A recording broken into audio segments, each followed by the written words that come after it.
เจ้าจีบผู้บ่าวตั้งใจจีบนะสนางว่าวเล่นเอาเป็นวอเขา ว่าตั้งใจเล่นให้มันได้จากเถื่อ10 ปีก็อยู่นี่แหละ 10 ปีก็มีคนเอา 10 ปีก็อยู่นี่แหละ 10 ปีก็มีคนเอาว่ะ อ้าวเจ้าว่าวแบบไม่ได้ตั้งใจเขาบอกแบบหยอกเล่นท่านแม่นว่าหยอกเล่นเจ้าไม่ได้ตั้งใจไว้สิเอาอะไร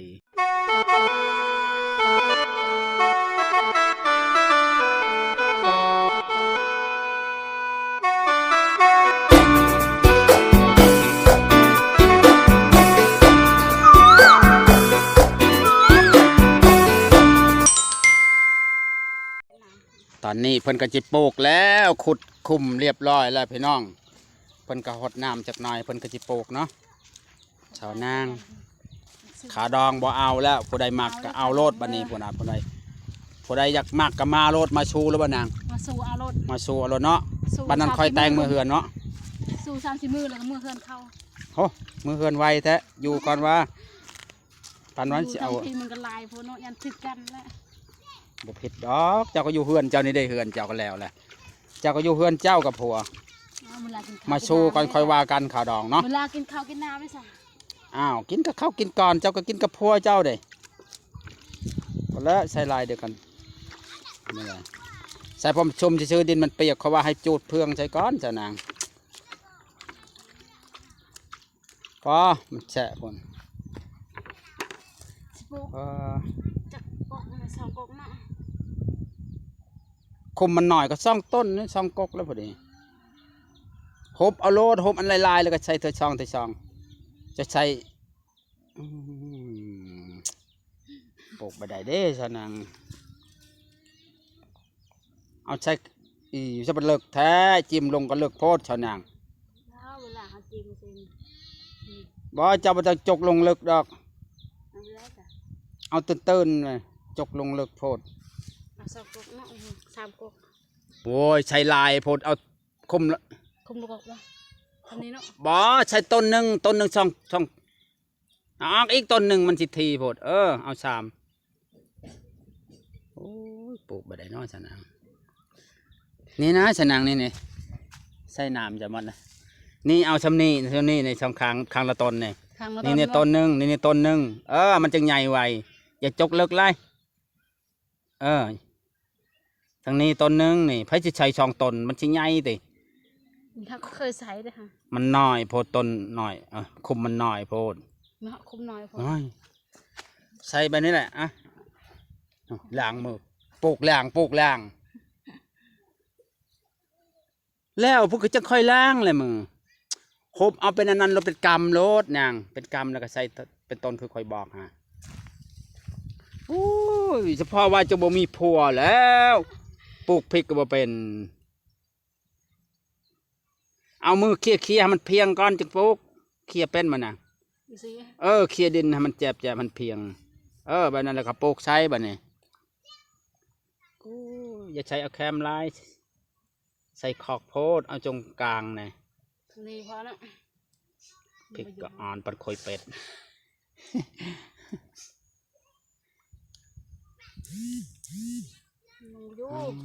มันน้อยโพดการยิงวาสนา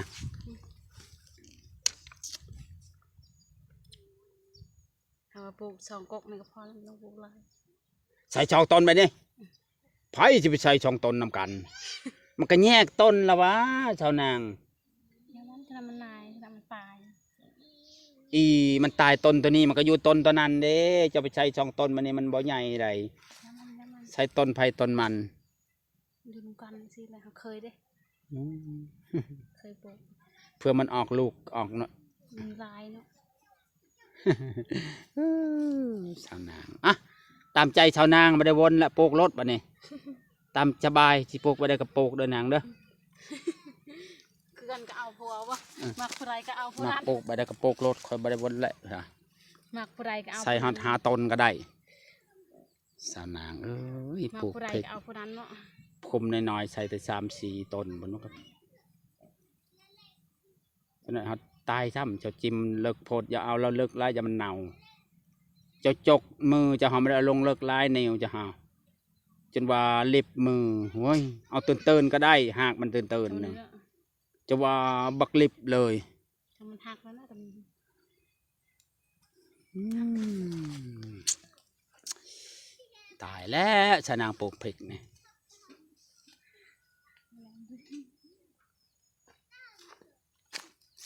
ปลูกพริกแบบนี้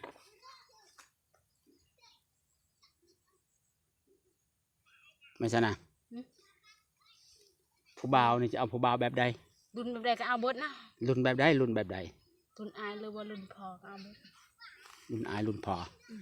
บอกว่ารุ่นอายรุ่นพออายุเท่าไรกะว่าสิเอาใดฮะ อา นะ ยุอันประมาณ30 40ประมาณนี้50ขึ้นไปเขาบ่เลือกลายก็ยันบ่มี ยัง30 40 50เอา50ลงมา30 แม่น 60 70เอาวะ เอาเบิด แล้วมันแก่โพด อันนั้นบ่เลือกบ่แก่หันคำแสดงว่า คอยหักกัน เขาแพงเขา 60เอาได้บ่ เอาได้ ป้า60ไปซ้ำประมาณซ้ำไผได้60พุ่นแล้วซ้ำพอไหม้พุ่นแล้วบ่ซ้ำพอไหม้พองอนพุ่นแล้ว60 พองูเนาะ ฮอดบ่60เอาได้บ่เจ้านั้น เอาได้เบิด อันใดแล้วก็รถมีรถวิโกมา บ่มีรถวิโก้กับพี่เฮาอยู่ความสุขมีแฮงกัน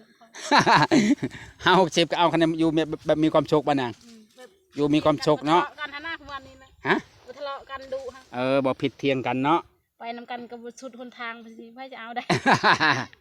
อยู่นำกันได้ไปนำกันได้เนาะแกถึงกับแกก็หักแพงกันแม่นบ่นาง แม่นๆ เอาได้เนาะ ไปใส่ก็ไปนำกันไปหานำกันก็ อ๋อ ไป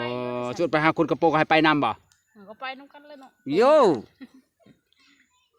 ผัวเมียกันเนาะไปนำกันแหละ โอ้ผู้หญิงไปกับผู้ชายเด็กก็ห้อยเขากลมกลางเว้นคนสิบ่เห็นบ่ บ่มีดอกบ่ซั่นนั้น จักแล้ว เจ้าสิมีบ่ไปล่ะ จังหวะเด้อให้คนไปสอง อัน ค นี้ น คือว่าใส่หนึ่งกอน อ้าวเจ้าชายหนึง เค แล้ ยว ลองทาง เออ เคยลองทาง 50เอาได้เนาะนาง บด สิเอาเด็กน้อยก็คือว่าเนาะเด็กน้อยซุมื้อเนาะ คอยสิบ่เลือก สิ นะ คันตามใจเด็กน้อยบ่นาง คอยสิบ่เลือกนะคอยเอาเบิดคนเฒ่าและขนม อย่าเลือกแล้วบ่ อย่าเลือกแล้ว มอแต่เลือกไปเด้อ มัวแต่เลือกไปเฒ่า เลือกไปเลือกมาแล้วตัวเองแล้วแก่ซ้ำ เฒ่าอ่ะบ่มีคนเอา อย่าจกเลิกได้เลยเขาว่านะ เฒ่าไปเลือกไปเลือกไปเลือกมามันสิเฒ่าเลย ไผเฒ่า คอยนั่นแหละ บ่มีคนเอาคอยเลยจะเฒ่ากว่าเขาหั่น ไปจังเอาไว้ให้หยังเขาตัวนี้ นั่นมันหัก มันหักกระเทมรถแต่ได้มันหักมันยาวเขาใช้นำกัน สิเอาตัวนี้ ตัวนี้หักกระยนเทมรถ บ่คอมันหักมันหักอีก เขามันหักจะเฮ็ดอะไรไว้เฮ็ดอะไร มีให้ปงไหม โอ้ปองในคุนะ เออ ว้าวไปเลยโอ้ฟังบ่อนี่เนาะเขาชำไรก็เอาคะแนนหักกัน แม่นเอาเบิด คะแนนหักแพงกันบ่ บ่เลือกได้ฮะเอาเบิด ฟังเอาเด้อพี่น้องเอ้ยสาว สอน นาง เด้อ บัด สอน นี้ เด้อผู้ใดสนใจทักมาเด้อกำลังหนาว บัดนี้ ตอ สาวนางนี่เสาเลื กำ อ ลั ก งหนาวเนาะ เสาเลือกผู้บ่าวแล้วเนาะ กำลังหนาวยังขาดคนกอด กำลังหนาวขาดคนกอดเพิ่นว่า ขาด กอด แต่หึ่งแล้ว ขาดเฮิงแล้วบ่ แม่น กอดประหมบ่ได้บ่ กอดผมมันก็บ่คือผู้บ่าวแล้ว แม่นบ่ คือเด้ อย่ากอดแห้งบ่นางอย่ากอดแห้งแล้วบ่ อย่ากอดแห้งแต่บ่มีคนกอด เออสาวนางอย่ากอดแห้ง กอ เลย บ่ วัน คื นี้ อดอก ฟังเอาเด้อผู้บ่าวเด้อสาวนางอย่ากอดแห้งแล้วเพราะว่าคัดผู้บ่าวกอดดนแล้วเพิ่นว่าเนาะจักว่าไอคิงผู้บ่าวจักเป็นอะไรชั่วมือนะบ่นางจักไอเย็นจักไอฮ้อนไปเด้อ ยังบ่คู่เลย นี่บ่คือว่าไอคิงผู้บ่าวเป็นจังไดวะ แม่นๆว่านั่นแหละ อ่ะ น้อยโพดน้อย พอได้สนใจกับสาวนางก็คอมเมนต์มาเด้อพี่น้องเด้อเพราะว่าสาวนางขาดผู้บ่าวกอดดนแล้วเพิ่นว่าโอ้ยจนลืม เอาเนาะ จนลืมรสชาติผู้บ่าว แล้วจะเป็นจังได เฮาจนลืมเลยได้อเฮาอะ จนลืมรสชาติผู้บ่าวแล้วบ่นะ ว่านั่น จนลืมรสชาติผู้บ่าวแล้ว ว้าวจนลืมค่อย สาวนางก็อ้วนขึ้นจังไดแต่ปีนี้เพิ่นอ้วนขึ้นพี่น้องเอ้ย แม่นบ่ ผู้ใดได้สาวนาง ค่อย ก็ อยากเบิดเห็นหยังก็อยากเบิดแต่บ่มีเงินซื้อ กินข้าวแซ่บ แม่น มีหยังก็เห็นหยังก็อยากหมดว่า แต่บ่มีเงินซื้อ บ่ เห็นหยังก็อยากเบิดขนมก็อยากกิ ขอนำผู้บ่าวดิ ผู้บ่าว พอได้มักสาวนางก็โอนเงินให้สาวนางใส่ในเด้อสาวนางบ่มีเงินกิยังไงบ่มีเงินซื้อขนมกินเลยเพิ่นว่า ตอนนี้สาวนางกินหยังก็แซ่บกินหยังก็แซ่บสาวนางก็เริ่มอ้วนขึ้นแล้ว เฮากินหยังได้เบิดตอนนี้ บ่ แต่เฮาบ่มีเงินซื้อ บ่มีเงินซื้อ เพียง ขอ แต่บ่มีเงินซื้อ ขอนำผู้บ่าวดิผู้บ่าวเมื่อกี้นี่ก็ผู้บ่าวอยากจีบผู้บ่าวว่าชวนไปอยู่ประเทศไทย อยู่มุกดาหารเองใกล้ๆนี่ใกล้สวรรค์นี่บ่อยู่ติ จากเพิ่นชวน อยากได้อยู่ เพิ่นว่ามาอยู่มุกดาหารกับอายบ่เพิ่นว่า อยากได้อ หัก ยู่ ยังบ่ เบา ฮู้เขาบอกให้ว่าคอมเมนต์เฟซชาวให้พิมพ์เฟซชาวนางตัวน้อยผู้ใดมักสาวนางเนาะก็พิมพ์ว่าสาวนางตัวน้อยก็โทรจีบได้เจ้าจีบผู้บ่าวหั่นตั้งใจจีบแหน่สาวนางเว้าเล่นเอาเป็นบ่ของเขา ๆว่าตั้งใจเล่นๆให้มันได้จักเถื่ออู้10 ปีก็อยู่นี่แหละ 10 ปีก็บ่มีคนเอา 10 ปีก็อยู่นี่แหละ 10 ปีก็บ่มีคนเอาบ่ อ้าวเจ้าเว้าแบบบ่ได้ตั้งใจ เฮาบ่แบบหยอกๆเล่นๆหั่น แม่นว่าหยอกๆเล่นๆเจ้าบ่ได้ตั้งใจว่าสิเอาอะลีตั้งใจมันโลดมันชวนให้ไปหาฮอดเฮือนโลดบุกฮอดเฮือนเลยเฮ็ดคือตัวมีหั่นข้อยก็สิเฮ็ ผู้ ด บ่าวบ่มาบุกไปเองโลด อันนั้นข้อยสิเมื่อนำเขาเลยนะข้อยบ่อยากบุกนะตอนนี้ คันเขามาหาบ่ แม่น คัน เขา มา สิ เขา มาล้ มา อมข้อยก็สิเมื่อนอนนำเขาเลย และน้ำเรือเนี่ยนะปุกขุดตายบ่ กูตาย จะขุดตอนไหน ตอนนี้นะ อ้าวจะขุดตาอีกตอนนี้ ข้อยสิล้างมือข้อยจะกด นั่นน่ะก็จะใช้หน่อยผลใส่3 ตนบ่มัดดอกพริกจ้ะนี่หักปลูกหางจำนี้พอดีนาง หมดข้อยก็ปาแม่นมื้ออื่นข้อยก็ปลูกลายมือ ไปเกลือโมแล้วนะพอแล้วมื้อเช้าจะปลูกต่อ นะ คำแล้ว เกือบโมงแม่นนี่นะ เป็นหยังมื้ออื่นจะปลูกต่อเนาะจันนี้ก็สาวนางจะไปเกลือโมต่อพี่น้องคำแล้วเพิ่นสิเกลือโมต่อพี่น้องตอนนี้สาวนางก็จะเกลือโมพี่น้องเอ้ยโมเพิ่นรอกินแต่โดนแล้วเพิ่นว่าโมเพิ่นหิวแล้วใส่สาวนางโมอยากหิวโมอยากแห้งแล้วเนี่ยเบิ่งโมจะได้มันหิวแห้งเอามาไว้นี่ปอสาวนางนี่โมก็หิวแล้วอ่ะไว้นะโมมันอยากเอ้ามันสิชนบันไดจะแล้วมันนี่เอ้ามันสิชนบันไดแล้วสาวนางมาเนี่ยพอสาวนางจะเกลือโมต่อไปพี่น้องหลังจากปลูกพริกแล้วก็เกลือโมโอ้ใช้ลายให้มันกินก่อนจะค่อยใช้ไหมโมตัวนี้ว่าจะแต่งดองนี่จะกินโมตัวเดียวนี่พอแล้วเนี่ย ใหญ่เนาะ ตัวเดียวนี่พอเลยเนี่ยได้ลูกจากเธอเลยนะ สองเถื่อเลยเด้ โมได้ลูก2 เทื่อเลยเจ้าของยังบ่มีผัว แม่ ลูกได้โมเอาลูกโมคลอดลูก2 เทื่อ2 ครั้งและไข่แต่ชาวนางยังบ่มีผัวเลยแต่โดนเลย คนเอาบ่ โมสาวนางเลี้ยงโมเดี๋ยวก็คุมแล้วมันออกตัวหนึงจากโตเนี่ย ตัวนึงมันสองโตตัวนึงอันนี้ นี่เอาเชือกเลยเชือกกาเชือก บ่มีแหละผัวหวาน มีแล้วเด้อ คือไวใช่ไหม จอนจอ ฟังวอนมื้ออื่นสิเบิ่งลงเบิ่งนาบ่ ดีเชือกยาเลยเชือกกาดี อยู่ไส หน้าจอนลำพันเลย โอ้จักได้แต่ผล ทางคุณเนาะ ถ้าแถวโซนยังบ่เห็นนะค่อยเบิ่งวันนั้น ก็เอาเนี่ยเชือกเชือกกาเชือกดี สนามบ่คายบ่โมจังนี่เอาไว้ให้มันออกลูกบ่สาวนาง บ่มีแนวเลี้ยง เพิ่นว่าบ่เอาขาดองแล้วเพิ่นว่า เฮ้ เพิ่นว่าบ่เอาขาดองแล้วเพิ่นว่าหาผัวยากแต่เพิ่นเว้าอีหลีบ่ซั่นน่ะ แม่น แม่นจ้ะนะหาผัวยากมาเอาขาดองแล้วว่ะสิเอาซื่อๆสาวนางเว้าคักเด้เฮ็ดตามเฮ็ดของประเพณีซื่อๆบ่นาง โดย โมเราก็งามพี่น้องโมก็คือเจ้าของ มันกำลังโตอยู่เด้ หลังตยเนาะบางหันจอยผูกไว้เนาะ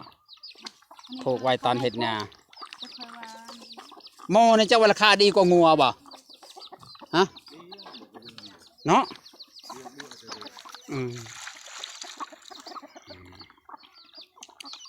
มันนี้ก็จบคลิปจำนี้เอาจะน้องบ๊ายบาย นี่เด้อมัน คำแล้ว มันเวลาคำแล้ว